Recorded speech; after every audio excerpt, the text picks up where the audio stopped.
Advocate Subbarao గారు అయితే ఉన్నారు. డీసీపీ గారిని కలవడం జరిగింది. థ్రెడ్ ఉంది అనేసి కూడా అడుగుదాం, ఏంటి థ్రెడ్ అనేసి కూడా. చెప్పండి అన్న, ఈ రోజు డీసీపీ గారిని కలిసారు కదా, ఏం చెప్పారు?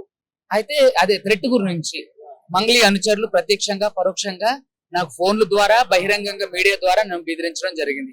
అదే విధంగా సిఐ ఎవరైతే ఉన్నారో పంజాగుట్ట సిఐ రామకృష్ణ గారి మీద కూడా అగేన్స్ట్ గా ఆర్డర్ రావడం జరిగింది. సో ఆయన కూడా పర్సనల్ గ్లడ్జ్ పెట్టుకున్నారు. ఆయనకు కూడా ఆయన నుంచి కూడా నాకు థ్రెట్ ఉంది. సో కాబట్టి వీరందరి నుంచి నన్ను రక్షించాలని, నాకు సెక్యూరిటీని కల్పించాలని డీజీపీ గారిని కలవడం జరిగింది.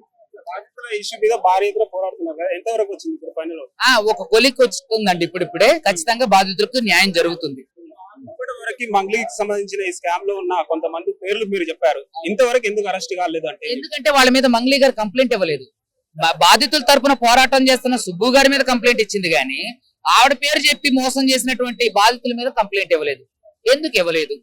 బాధితులు చెప్పారు కదండి కొంతమంది పేర్లు, ఇంతవరకు ఎందుకు వాళ్ళని అరెస్ట్ చేయలేదు మరి? అదే కదా నేను చెప్తున్నా. బాధితుల పేర్లు మేము చెప్పాం, నిందితుల పేర్లు చెప్పాం. మీ పేరు చెప్పి డబ్బులు వసూలు చేసినటువంటి నిందితుల మీద కంప్లైంట్ ఎందుకు ఇవ్వలేదు? బాధితుల తరపున కొట్లాడుతున్న సుబ్బు మీద కంప్లైంట్ ఇచ్చారు, మరి నిందితుల మీద కంప్లైంట్ ఎందుకు చేయలేదు? ఆమె పేరు చెప్పి వ్యాపారం చేసిన వాళ్ళ మీద ఆవిడ లేదనుకుందాం, ఉంది లేదనుకుందాం, అప్పుడు మరి ఆవిడ నిందితుల మీద కూడా కంప్లైంట్ ఇవ్వాలి కదా. ఆవిడ పేరు చెప్పి వ్యాపారం చేసిన వాళ్ళ మీద కూడా కంప్లైంట్ ఇవ్వాలి కదా, ఎందుకు ఇవ్వలేదు? ఇది నా క్వశ్చన్.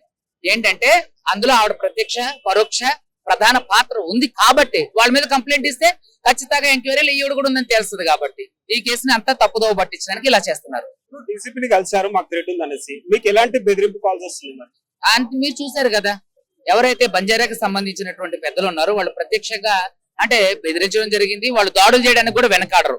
అదే విధంగా కొంతమంది బంజారాకి సంబంధించినటువంటి ఉస్మానియా యూనివర్సిటీ విద్యార్థులు కూడా బహిరంగంగా వాళ్ళు ప్రెస్ మీట్ పెట్టడం జరిగింది. వాళ్ళు కూడా దాడులు చేయడానికి వెనకాడరు, ఎందుకంటే వాళ్ళు నాకు పరిచయం ఉన్న వాళ్ళు కాబట్టి. అందులో నాకు కొంతమంది సన్నిహితులు కూడా.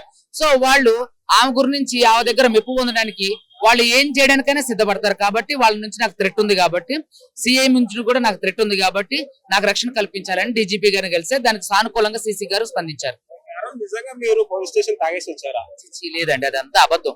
కేసును పక్కదోవ పట్టించడానికి, మీడియా అటెన్షన్ అంతా తప్పించడానికి, ప్రజలందరినీ మభ్యపెట్టడానికి చేసినటువంటి అనాగరిక చర్య కాబట్టి హైకోర్టు దాని మీద సీరియస్ గా యాక్షన్ తీసుకుంది.